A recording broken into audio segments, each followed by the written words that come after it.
નમસ્કાર મિત્રો, સામાજિક વિજ્ઞાનમાં આંકડાશાસ્ત્રની વ્યાખ્યાન શ્રેણીમાં આપ સૌનું હાર્દિક સ્વાગત છે. આજના વિડીયોમાં આપણે પ્રાથમિક અને ગૌણ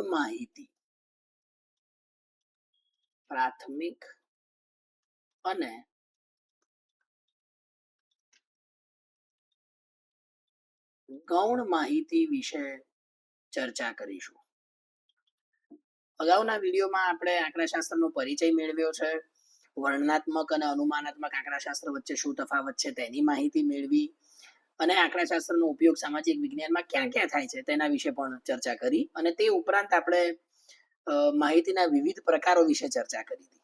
તો આજે આપણે આ પ્રાથમિક અને ગૌણ માહિતીની ચર્ચા કરીશું.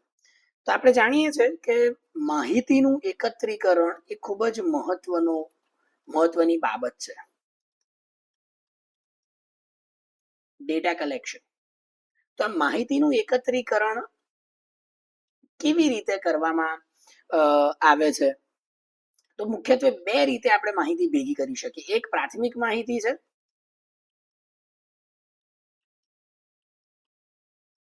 જેને આપણે પ્રાઇમરી ડેટા કહીએ છીએ. પ્રાથમિક માહિતી એટલે પ્રાઇમરી ડેટા. અને બીજી છે ગૌણ માહિતી, જેને આપણે સેકન્ડરી ડેટા કહીએ છીએ.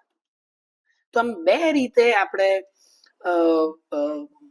માહિતી ભેગી કરી શકીએ. જે માહિતી ભેગી થઈ છે તેના બે ભાગમાં વહેંચી શકીએ, કાં તો એ પ્રાથમિક માહિતી હોય અથવા તો એ ગૌણ માહિતી હોય. તો સૌ પ્રથમ આપણે પ્રાથમિક માહિતી એટલે શું તેની વાત કરીએ. સૌ પ્રથમ આપણે પ્રાથમિક માહિતી એટલે શું તેના વિશે ચર્ચા કરીએ.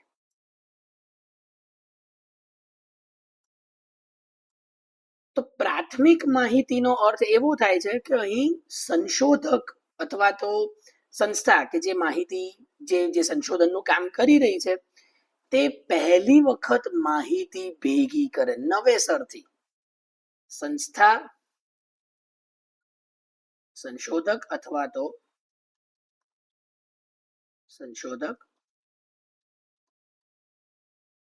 સંસ્થા પ્રથમ વખત માહિતી ભેગી કરી રહી છે બિલકુલ નવેસરથી. ધારો કે આપણે એક ઉદાહરણ લઈએ.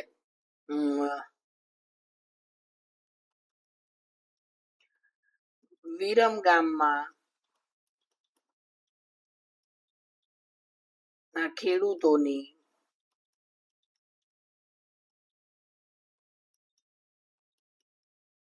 સામાજિક અને આર્થિક પરિસ્થિતિ આપણે જાણવી છે.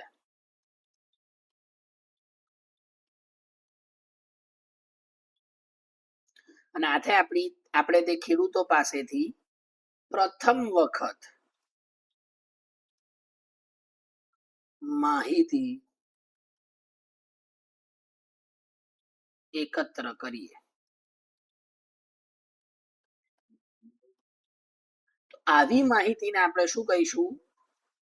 પ્રાથમિક માહિતી કહીશું. આપણે બિલકુલ નવેસરથી પ્રથમ વખત આ માહિતી ભેગી કરી રહ્યા છીએ અને આથી આપણે તેને પ્રાથમિક માહિતી કહીશું. તો હવે આ જે પ્રાથમિક માહિતી છે તે કેવી રીતે આપણે ભેગી કરી શકીએ? પ્રાથમિક માહિતી ભેગી કરવાના ની રીતો કેવી છે? તો પહેલું છે પ્રત્યક્ષ.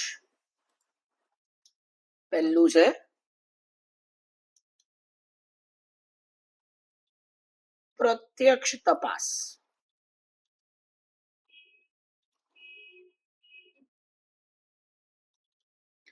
Direct investigation. આને આપણે શું કહીએ છીએ?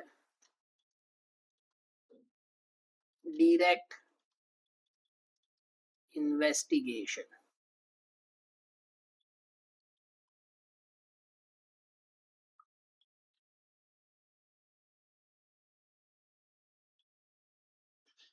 પ્રત્યક્ષ તપાસ કરવાની છે. હવે પ્રત્યક્ષ તપાસ એટલે શું? તો ધારો કે આપણે ખેડૂતોની માહિતી મેળવવી છે, ખેડૂતોની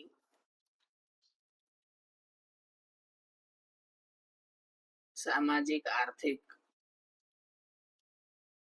માહિતી મેળવવી છે, તો તે માહિતી આપણે સીધી જ ખેડૂતો પાસેથી મેળવીશું, સીધી જ ખેડૂતો પાસેથી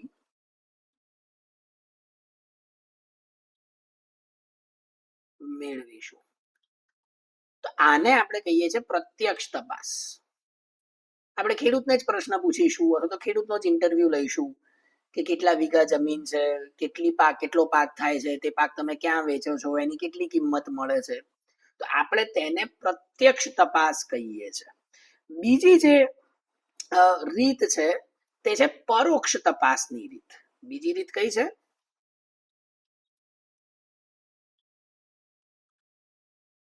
પરોક્ષ તપાસ.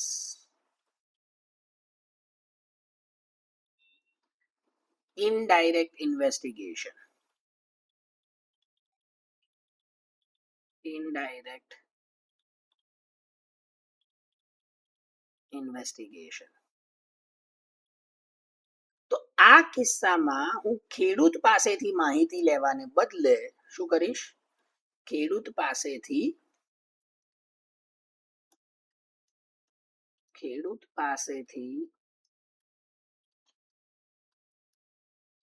માહિતી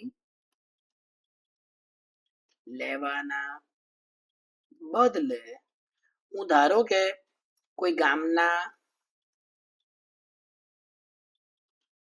સરપંચ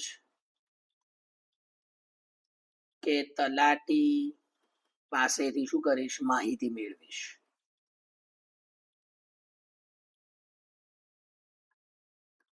સાત બારના ઉતારાની માહિતી ગામના સરપંચ પાસે કે તલાટી પાસે હોય તો ત્યાંથી આપણે માહિતી મેળવી શકીએ કે કેટલા વીઘા જમીન છે, કેટલું ઉત્પાદન કર્યું.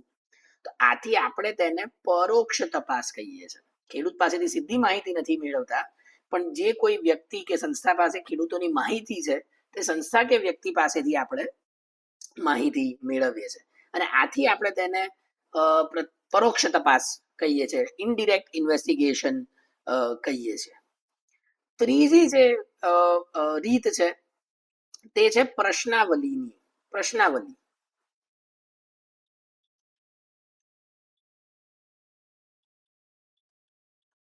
આપણે પ્રશ્નાવલી બનાવીએ અને પ્રશ્નાવલી દ્વારા આ પ્રાથમિક માહિતી આપણે ભેગી કરી શકીએ છીએ. Questioner method. માહિતી ભેગી કરવા માટે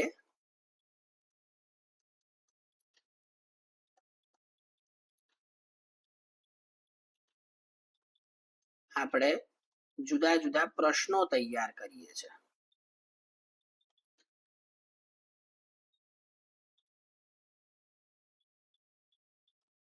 જુદા જુદા પ્રશ્નો તૈયાર કરીએ છીએ અને આ જુદા જુદા પ્રશ્નો તૈયાર કરીએ છીએ તેના આધારે આપણે શું કરીએ છીએ? માહિતી એકત્રિત કરીએ છીએ, માહિતી ભેગી કરીએ છીએ. તો સૌ પ્રથમ આગણકો દ્વારા આ પ્રશ્નાવલી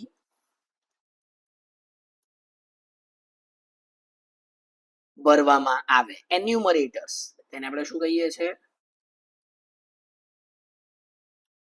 એન્યુમરેટર્સ. અત્યારે ધારો કે વસ્તી ગણતરીનું કામ ચાલુ છે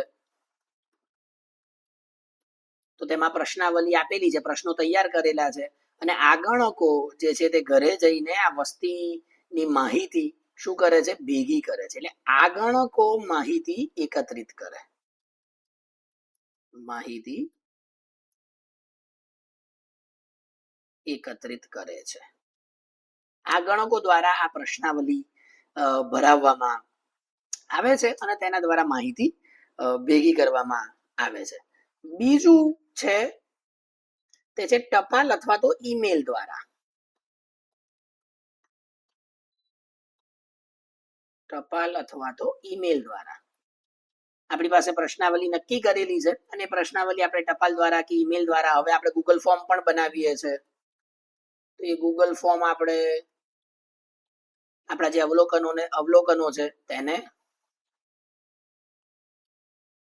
અવલોકનો છે તેને મોકલી આપીએ છે.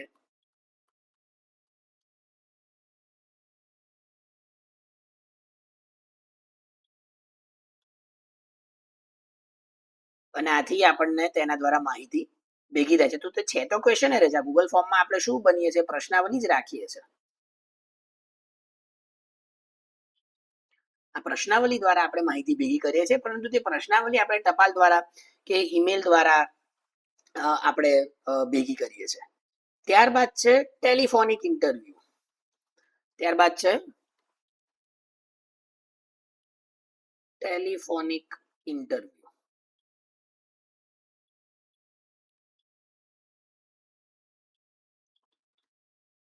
આપણે કોઈ વ્યક્તિ સાથે જેની માહિતી મેળવવાની છે તેની ઉપર ફોન પર વાત કરીએ છીએ, અને ફોન પર વાત કરીને તે માહિતી ભેગી કરીએ છીએ. તો તેમાં આવવા જવાનો સમય બચે છે, નાણાંની બચત થાય છે. અને એવા સંજોગોમાં કે જેમાં મળવું શક્ય નથી અથવા તો મળવાની જરૂર નથી, તો આપણે ટેલિફોનિક ઇન્ટરવ્યુ દ્વારા તેવી માહિતી ભેગી કરી શકીએ છીએ. અને ત્યારબાદ છે અવલોકન પદ્ધતિ.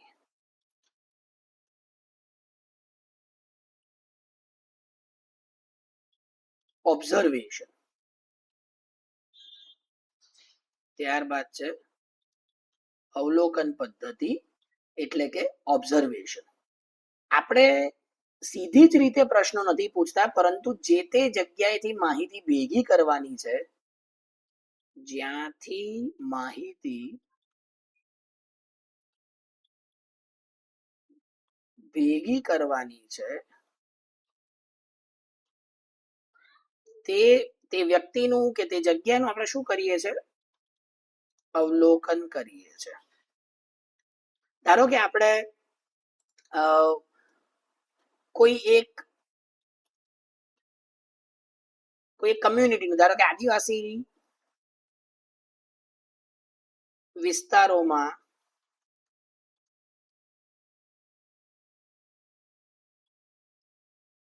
તહેવારોની ઉજવણી.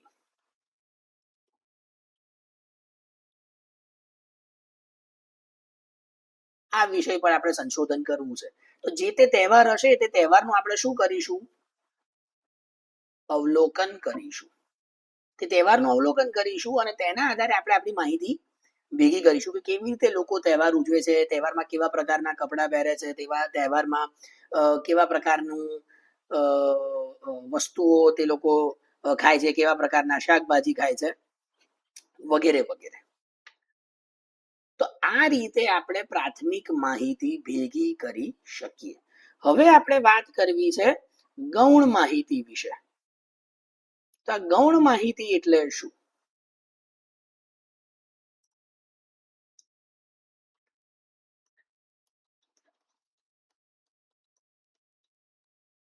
ગૌણ માહિતી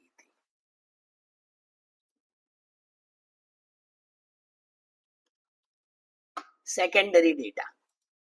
ગૌણ માહિતીને આપણે શું કહીએ છીએ? Secondary data. અહીં સંશોધકનો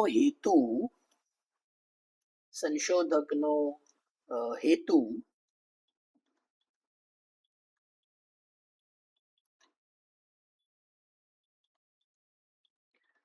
જાતે માહિતી ભેગી કરવાનો નથી. જાતે માહિતી એકત્રિત કરવાનો નથી. તે શું કરશે? કોઈ અન્ય સંસ્થાએ, સંશોધક કોઈ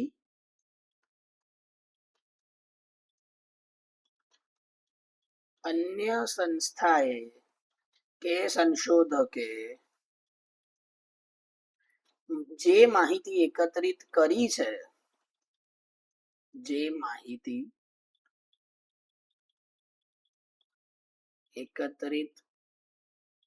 છે, તેનો ઉપયોગ કરશે.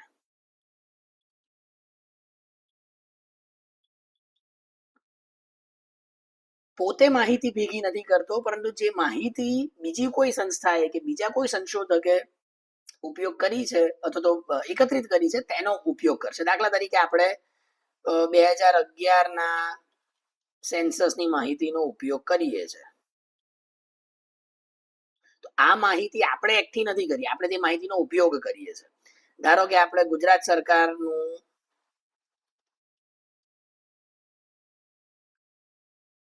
બજેટ છે, તે બજેટમાં જે માહિતી આપેલી છે આવક અને ખર્ચની, બજેટમાં કઈ માહિતી આપેલી છે?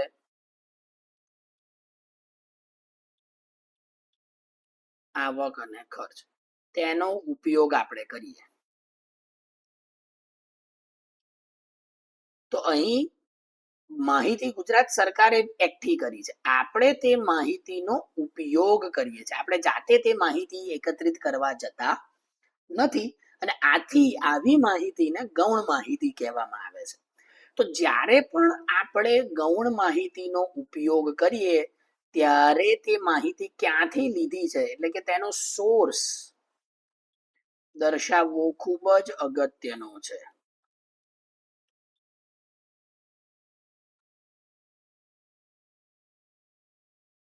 તે માહિતી કયા રિપોર્ટમાં આપેલી છે, કઈ જગ્યાએ આપેલી છે, ક્યારે તમે માહિતી ભેગી કરી, તે તમામ બાબતોનો ઉલ્લેખ આપણે જ્યારે માહિતી લઈએ ત્યારે માહિતીમાં સોર્સ એનો લખવો પડે છે. તો હવે જ્યારે આપણે ગૌણ માહિતીની વાત કરીએ તો આ ગૌણ માહિતીનો ઉપયોગ કરતી વખતે કેટલીક બાબતો ધ્યાનમાં રાખવી પડે છે. ગૌણ માહિતીના ઉપયોગમાં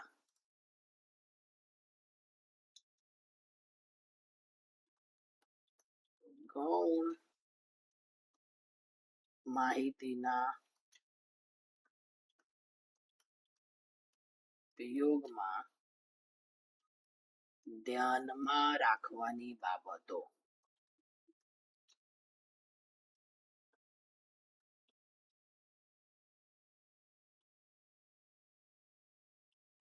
આપણે જ્યારે ગૌણ માહિતીનો ઉપયોગ કરીએ ત્યારે ગમે તેમ તેનો ઉપયોગ કરવો જોઈએ નહીં. આપણે કેટલીક બાબતો ધ્યાનમાં રાખવી પડે છે. તો પહેલું શું છે?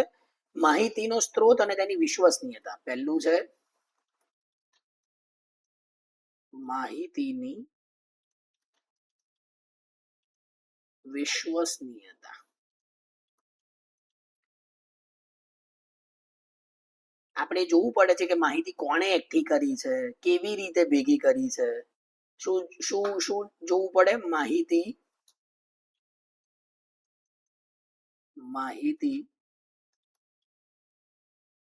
કોણે એકત્રિત કરી છે,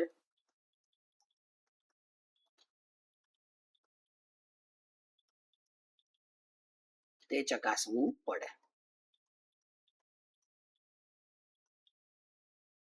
જો માહિતી ઓથેન્ટિક ન હોય, આધારભૂત ન હોય, તો તેની વિશ્વસનીયતા જળવાતી નથી. એટલે આધારભૂત માહિતી હોવી જરૂરી છે. આધારભૂત માહિતી હોવી ખૂબ જ જરૂરી છે. બીજું, માહિતીનો હેતુ, એટલે અભ્યાસનો હેતુ અને માહિતીની સુસંગતતા. અભ્યાસનો હેતુ અને માહિતીની સુસંગતતા. આપણો જે અભ્યાસનો હેતુ છે અને જે માહિતી આપણી પાસે ઓલરેડી અવેલેબલ છે, તે બંને વચ્ચે સુસંગતતા હોવી જોઈએ. જો આપણો અભ્યાસનો હેતુ જુદો હોય, માહિતી કોઈ જુદા પ્રકારની હોય, તો તે માહિતીની ઉપયોગિતા રહેતી નથી. ત્રીજું, સમયગાળો.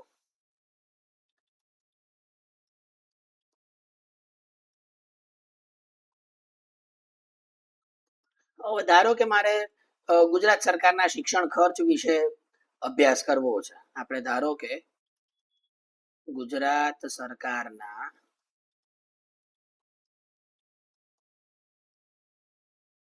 શિક્ષણ ખર્ચ વિશે અભ્યાસ કરવો છે કે દર વર્ષે ગુજરાત સરકાર શિક્ષણ પાછળ કેટલો ખર્ચ કરે છે. અને માની લો કે તમારી પાસે 1980 થી 2005 નો 5 ની માહિતી છે અને તમે આ અભ્યાસ કરી રહ્યા છો 2026 માં. આ માહિતી શું થશે? ખૂબ જૂની માહિતી થશે. તેનો સમયગાળો 2026 માટે ઉપયોગી નથી. આથી આપણે જ્યારે પણ માહિતી લઈએ ત્યારે તે સમયગાળો છે તે રિસેન્ટ હોવો જોઈએ. છેલ્લા 5 વર્ષનો, છેલ્લા 10 વર્ષનો માહિતી ઉપલબ્ધ હોવી જોઈએ, તો તેના અભ્યાસ કરવાનો મતલબ છે, તો તેની સાર્થકતા જળવાઈ રહેશે. ચોથું, માહિતીનું કાર્યક્ષેત્ર શું છે? ચોથું,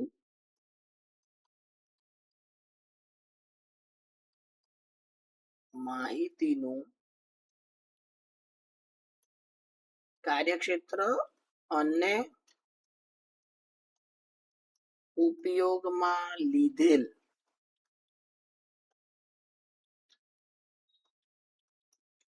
ચલોની વ્યાખ્યા.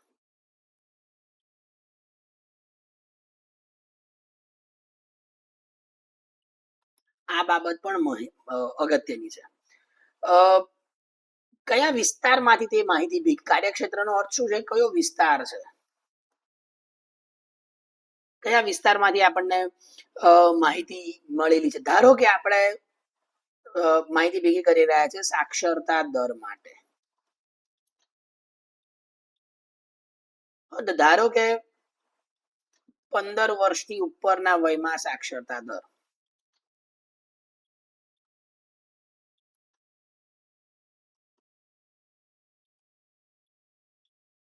તો આ થઈ જે તે ચલ. આપણો ચલ કયો છે? સાક્ષરતા દર. એ ચલને કેવી રીતે વ્યાખ્યાયિત કરવામાં આવ્યો છે? 15 વર્ષથી ઉપરના વયમાં. હવે ધારો કે તમારી પાસે કોઈ બીજી સાક્ષરતા દરની માહિતી છે જેમાં 7 વર્ષથી ઉપરના લોકોની માહિતી છે. 7 વર્ષથી ઉપરનું વય જૂથ. તો પછી આ બે માહિતીની સરખામણી થઈ શકે નહીં. સરખામણી ન થઈ શકે, કારણ કે બંનેની વ્યાખ્યાઓ જુદી જુદી છે. એકમાં 15 વર્ષથી ઉપરના વ્યક્તિઓ માટે સાક્ષરતા દરનું પ્રમાણ દર્શાવે છે, જ્યારે બીજી કોઈ માહિતીમાં 7 વર્ષથી ઉપરના વ્યક્તિ માટે માહિતીનું સાક્ષરતા દરનું પ્રમાણ દર્શાવે છે. તો આપણે એ જાણી લેવું જરૂરી બને છે કે માહિતીનું કાર્યક્ષેત્ર શું છે અને ઉપયોગમાં લીધેલ જે ચલ છે તે ચલને કેવી રીતે વ્યાખ્યાયિત કરવામાં આવ્યો છે. પાંચમું છે સીધી જ ગણતરીનો ઉપયોગ ન કરવો. સીધી ગણતરી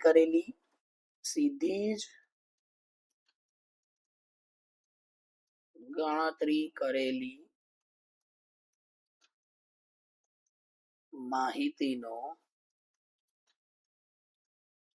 ઉપયોગ ન કરવો. કોઈક સંશોધકે જો ગણતરી કરેલી હોય માહિતી ઉપર તો તેનો સીધો ઉપયોગ ન કરવો. આપણે જાતે એ માહિતીનો આપણે ઉપયોગ કરીએ, પણ તે માહિતી આધારે જે ગણતરી કરેલી હોય તે ગણતરીનો સીધો ઉપયોગ ન કરવો. આપણે આપણી જાતે જે તે આંકડાશાસ્ત્રીય પદ્ધતિનો ઉપયોગ કરીને વિશ્લેષણ કરીએ, પૃથ્થકરણ કરીએ અને તેના આધારે જે નિષ્કર્ષ નીકળે તેના આધારે આપણે આપણા સંશોધનની વાત કરીએ. એટલે સીધી કોઈકે ગણતરી કરેલી હોય અને એ ગણતરીનો આપણે સીધો ઉપયોગ કરી લઈએ તે હિતાવહ નથી. અને છેલ્લું, માહિતી એકત્રિત કરવાની પદ્ધતિ જાણી લેવી. માહિતી એકત્રીકરણની પદ્ધતિ. આપણે જ્યારે ગૌણ માહિતી વાપરીએ છીએ ત્યારે બીજા કોઈ સંશોધકે કે બીજી કોઈ સંસ્થાએ માહિતી ભેગી કરી છે. તો આ બીજા સંશોધકો કે સંસ્થાએ કેવી રીતના માહિતી ભેગી કરી છે, તેની પદ્ધતિ શું છે તે આપણે જાણી લેવું જોઈએ. તો આમ આ વિડીયોમાં આપણે પ્રાથમિક માહિતી અને ગૌણ માહિતી એટલે શું, પ્રાથમિક માહિતીમાં શેનો સમાવેશ થાય છે, પ્રાથમિક માહિતી કેવી રીતના ભેગી કરવામાં આવે છે અને ત્યારબાદ ગૌણ માહિતીનો અર્થ અને ગૌણ માહિતી વાપરીએ ત્યારે કેવી બાબતો ધ્યાનમાં રાખવી જોઈએ તેની આપણે ચર્ચા કરી. જો આ વિડીયો આપને પસંદ આવ્યો હોય તો તેને લાઈક કરશો, શેર કરશો, કમેન્ટ કરશો અને સબસ્ક્રાઇબ કરશો. ધન્યવાદ.